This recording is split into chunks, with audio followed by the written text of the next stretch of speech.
This is Twit. So I was trolling around in the Microsoft career site, as I am wont to do. Yes, she does. Yeah. And I found some interesting job links for a new team that Microsoft's creating internally to bring inner source development across the company internally. So inner source, I didn't really know that much about. I started researching it. Never heard that term. See, I was positive you would have heard of this. That's interesting. No. Yeah. So inner source is when you take open source development principles, but you apply them inside an organization. Huh. So it's not like you're open sourcing anything, but you're taking the idea of code reuse and code testing so becoming well in open source? Yeah. Honestly, That's my point. But we'll get The to that. idealistic goals of open source, that I support, but often open source projects descend into bickering. And you could think of many even recent examples where people have gone off in a huff. I guess you can't we know do that. some people. Yeah.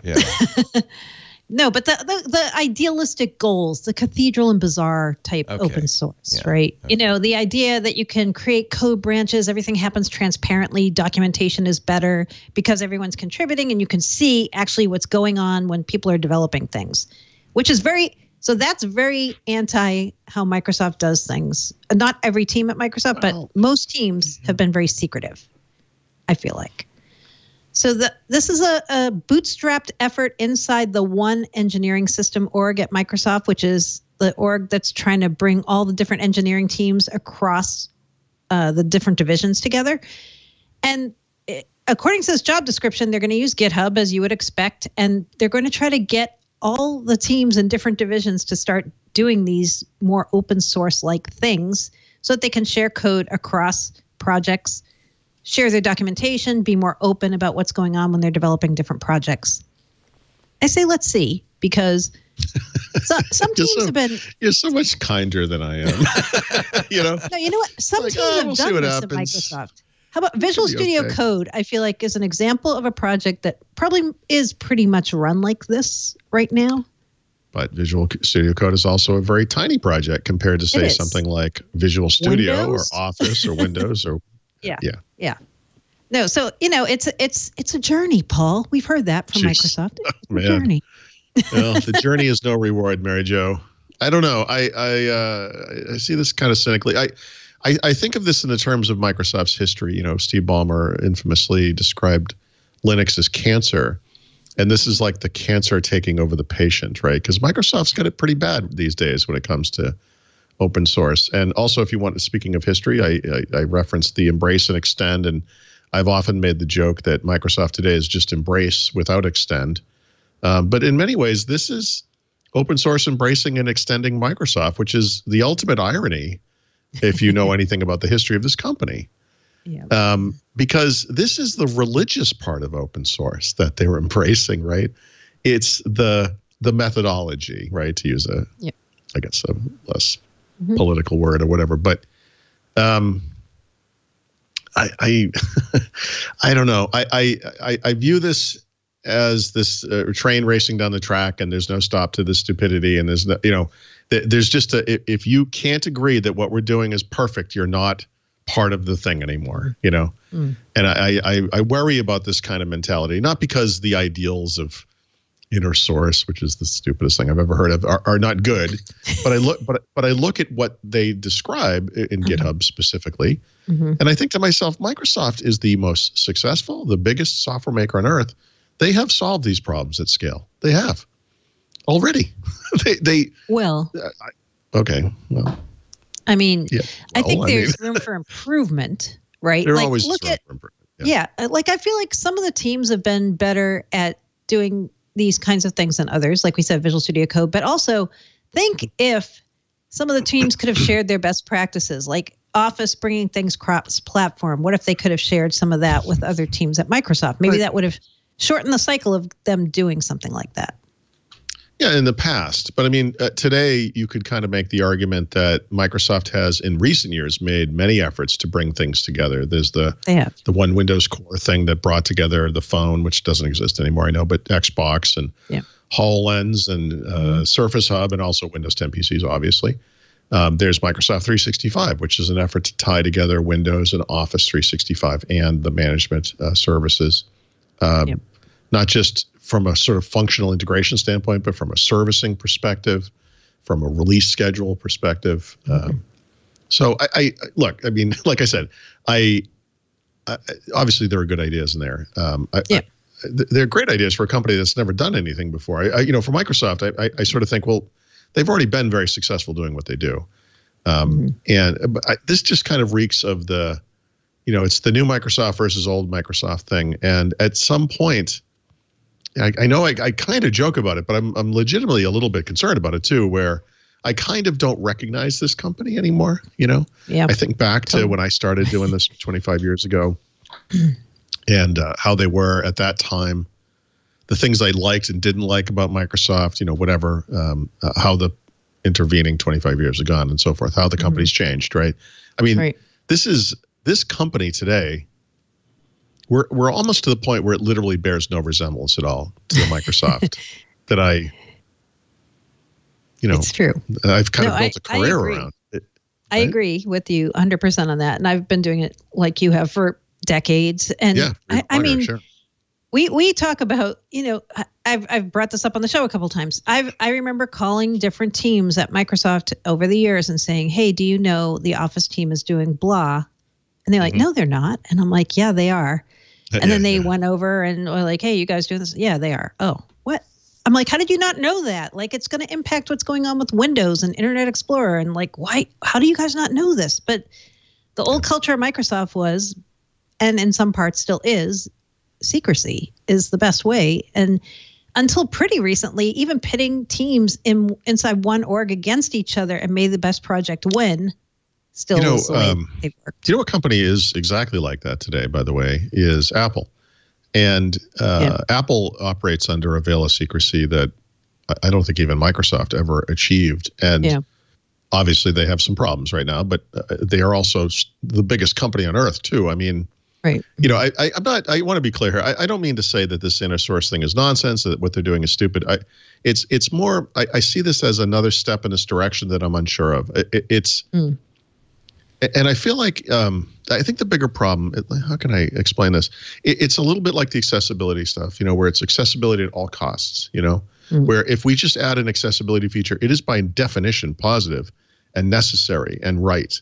Whereas I've argued that some of the things they've done are, crazy and don't make any sense. It's a little bit like that because you are instantly branded. If you ever complain about something like that, you're seen as some kind of a crazy person, right? Right. But I'm just asking questions. I mean, I know. I agree with you. I mean, we talk privately among ourselves about like the whole, you have to be politically correct now and say certain things certain ways and be all in on the growth mindset or you're out, and this is to some extent part of that, right? It's like the kinder, gentler, more open, more sharing company. I don't think Apple's any less cult-like. I mean, Oh no. If anything, they're more cult-like. I think that. No, but that's unhealthy. That aspect of it is. Oh, I agree, but that's separate from the kind of development environment you espouse. That's something else. That's another issue with corporate culture. Is the cult-like issue. Yeah. I think Apple, when you say Apple does, kind of more secret development, they're more monolithic in a way in their goal. Microsoft's a much more diverse company. It is. When they say inner source, are they saying across the board with everything they do? They're saying within the one engineering system or service that they're building, which is, as far as I understand it, it's not every single product because I don't think like Surface would be part of this. I don't think hardware or anything consumer facing. Would it be all software? I think so. See, I think that's not a bad thing. Especially, it's an antidote, isn't it, to the problem Microsoft, historically has. You kind of alluded to it, where you got all the different divisions. That's a famous org chart where they're all shooting at each other. By the way, that was Microsoft during the Steven Sinofsky era, right? And in some dark alternate future where he took over the company and would have driven the whole thing into the ground instead of just Windows.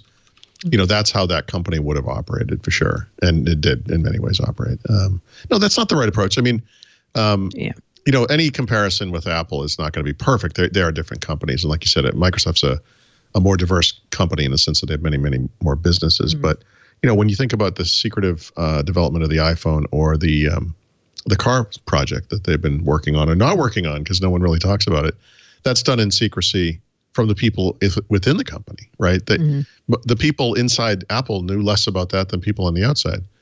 And there was absolutely some of that with Microsoft for sure. I guess what I'm trying to say is, I don't, you know, again, it's a hard, it's a hard thing to explain, but I feel like at Microsoft, like I said, you're either on board or you're not. And I feel like there's a healthier conversation that should be happening with any decision, not just we have to do this because this is what we're doing, you know? And I worry about this mentality because you're kind of railroading the company. I don't know why I keep using train metaphors, but you're, you know, you're moving in this direction. And I feel like it's without any debate, you know, or any discussion at all. Well, and it'll be interesting to see. Anyone who says anything is like, you're out. Well, you kind of, that's called leadership. I mean, maybe they had internal discussion. You kind of have to say at some point, hey, you know, this is what we've decided on, and everybody needs to get on board, right? Yeah, I don't think that's bad. No, the job description for this main role for this too says, you know, your job is going to be basically selling this idea to the product teams. You're going to go to them and say, hey, you know what we want you to do? Remind me not to apply for that job. I mean, this is how, you know, dictatorships function, right?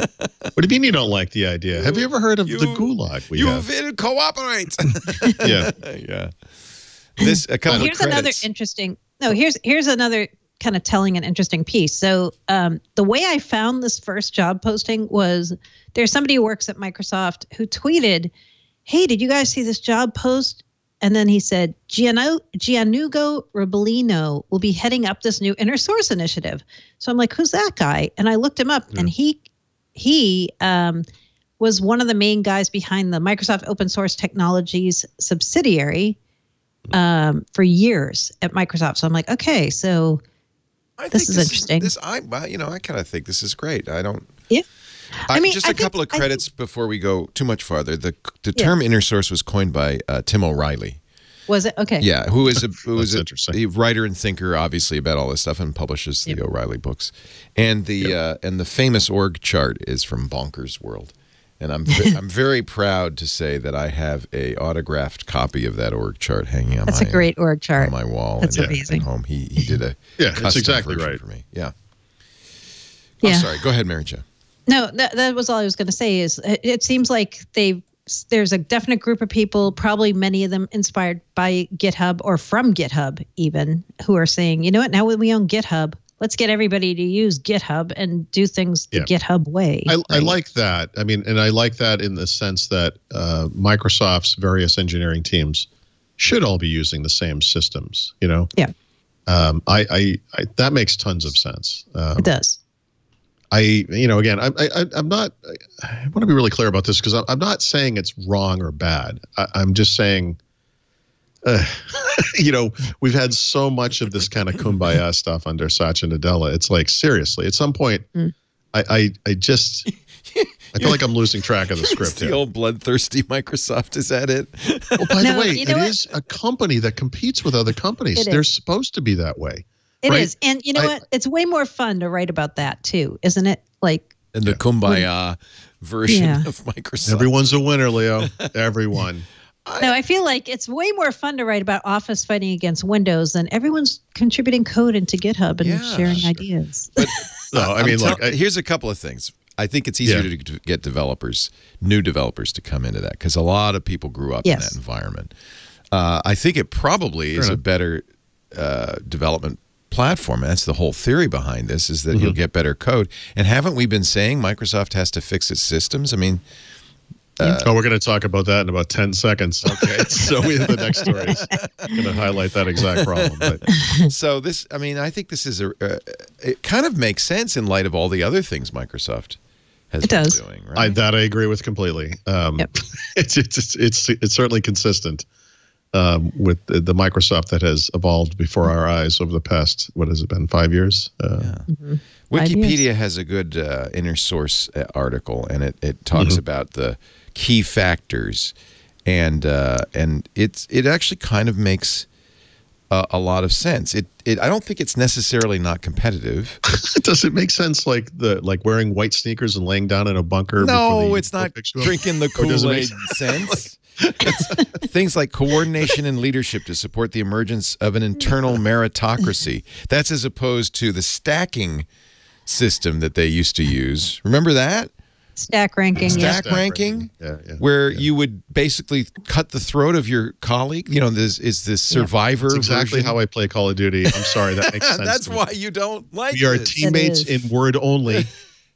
Transparency to open up the organization, another tenet. Management support and motivation to involve people. I don't know.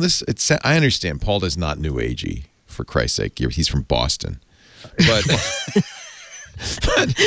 but we in California, Paul. Yeah. I see how this is going, Leo. Embrace such. I see what's happening here. Kumbaya feelings. Get in the prayer circle and shut up. Get your feelings out, Paul. Let them out. You've got a lot of negativity in there. Yes, I do. That's true. That's true. And you're keeping it, damn it.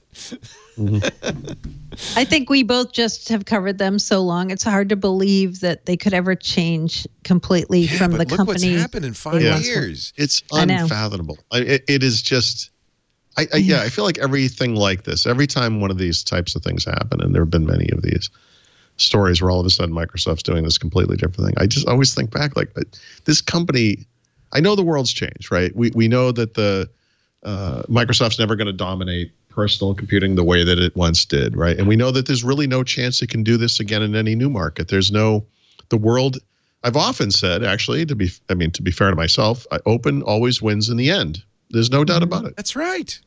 This is it, Paul. I know, but it's it's the process it's so come into the light, Paul. It's good in here. Now, I think Leo hit on a point. Like, if you're a younger, newer, more recently trained developer, I think you expect this is the way development I agree with that completely. That's true. That's true. And you're not like, wait a minute, why doesn't Office talk to Windows? What's up with that, guys? Instead, you're like, hey, aren't we all using GitHub together? I'm sure for a recently graduated developer type coming to a company like Microsoft that has source code bases that date back literally decades. Yeah. That the Windows source code, the Office source code, that kind of stuff must look like COBOL to them. Exactly. It must be the most horrible, ancient, monolithic, just crazy source code. It has to be terrible.